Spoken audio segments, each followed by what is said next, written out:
উনি এখানে শিক্ষকতা করতেন। আমাদেরকে ফৌরের জুন মাসে এসে পেয়েছেন, অর্ধেক শেষ। একা একজন শিক্ষক, 5টা ক্লাস। স্যার তখন বিয়ে শাদী করেননি। আমাদের মনে হয়েছিল যে আমরা সবগুলা স্যারের সন্তান। ঠিক মতো আসতেন, ঠিক মতো ক্লাস নিতেন।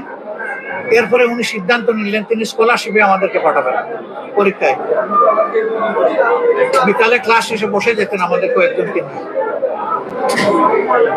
আমরা স্যারকে সত্যি দূর খাটাই 1 টাকা দিতে পারিনি। তিনি বলছেন আমি বিয়ে শাদী করে নেই, আমার কোনো সন্তান নেই, তোমরাই আমার সন্তান। বাপ টাকা নিবে কেমন ছেলের কাছ থেকে? এই দায়িত্ব পালন করার পরে তিনি আগের দিন কাউকে হয়তো বলে রাখলেন তোমার মাকে বললে 2টা ডাইল ভাত ঠিক করে রাখতে, আমি খাবো। কার বাড়িতে স্যার বলছেন, স্যারের কিন্তু পূর্ব ধারণা নাই, কিন্তু তার দাবির জায়গা থেকে বলে দিচ্ছেন। সবাই তার তৌফিক অনুযায়ী রেডি করলো, খেলেন, মাগরিবের নামাজ ওই গ্রামে পড়লেন। একটা সাইকেল চালিয়ে স্যার আসা যাওয়া করতেন, বাইসাইকেল, 3 মাইল দূর থেকে। স্যারের বাড়ি ওখানে কাঁচা রাস্তা, তখন এই পাকা রাস্তা ছিল। তিনি মাগরিবের পরে ঘুরে ঘুরে গিয়ে আমাদের খবর নিতেন আমরা পড়ার জায়গাটায় বসছি কিনা। তখন টেবিল ছিল না, চেয়ার ছিল না, চাটাই বিছাইয়া নিচে আমরা বসে পড়তাম মাটিতে। স্যার আমাদেরকে রাতে পড়াতেন, কিন্তু গিয়ে দেখতেন যে আমরা লেখাপড়ায় বসছি। এটাকে স্যারের ডিউটির মধ্যে পড়ে। স্যার এগুলা তার ডায়েরিতে লিখে রাখছেন, কার বাড়িতে পানি খাইলেন, কার বাড়িতে ভাত খাইলেন। যেদিন স্যার রিটায়ারমেন্টে গেলেন আমারে ফোন করলেন, বাবা একটা উপকার করতে পারবো? আমরা স্যার হুকুম করেন। বলে যে আমি তো রিটায়ারমেন্টে আসলাম, আমি আর তোমার ম্যাডাম মিলে একটু হজে যাইতে আশা করছিলাম, এই টাকা পাইতে তো অনেক দেরি হয়, কি করবো বাবা? আমি বললাম স্যার আমি দেখতেছি। বলে ডিসি সাহেব ইউনুস সাহেব ছিলেন, ওনাকে ফোন দিলাম যে ভাই আমি জীবনে কাউকে কোনো কিছু রিকোয়েস্ট করি, আজকে আমার অন্তর থেকে একটা রিকোয়েস্ট করবো, যদি আপনি মানতে পারেন আমি খুশি হবো, আপনার জন্য দোয়া করবো। তিনি বললেন বলুন। আমি বলার পরে উনি বললেন আপনি মেহরবানি করে স্যারকে আগামীকাল সকাল 10টায় একটু আমার অফিসে আসতে বললেন। উনি সেই জন্য তার পরিচয় দেন, আমি নাম বলে রাখবো আমার দারোয়ান। স্যার অ্যাকর্ডিংলি গিয়েছে।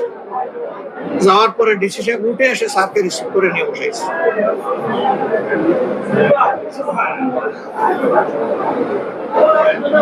স্যারকে বসাই 2.5 ঘন্টার মাঝে উনার টাকা উনার হাতে দিয়ে সালাম দিয়ে বিদায় দিচ্ছে, নাস্তাবানি করে। স্যার বের হয়ে আমাকে ফোন দিয়ে বললেন যে এই ডিসি সাহেব মানুষ না ফেরেশতা। স্যার কেন? বলছে উনি, আমি একজন প্রাইমারি স্কুলের হেডমাস্টার আর উনি জেলার ডিসি।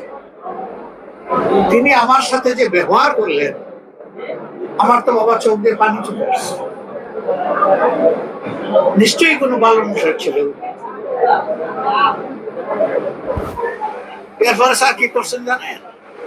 ওই যে যাদের বাড়িতে খাইলেন, পানি খাইলেন, সবগুলা বাড়িতে হেঁটে হেঁটে গিয়ে বলছেন আমাকে মাফ করে দেবেন। আমাদের শিক্ষায় সেই মহান শিক্ষকরা আবার ফিরে আসুন, আমরা দোয়া করি। ওরকম শিক্ষক না হলে হয়তো জঙ্গলি হইতাম, মজবুত হইতাম। এই ঋণ পরিশোধ করার শক্তি আমাদের নাই।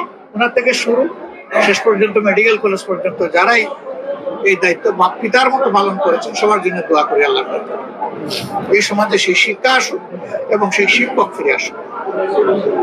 তাহলে এই সমাজ আবার ভালো হয়ে যাবে ইনশাআল্লাহ।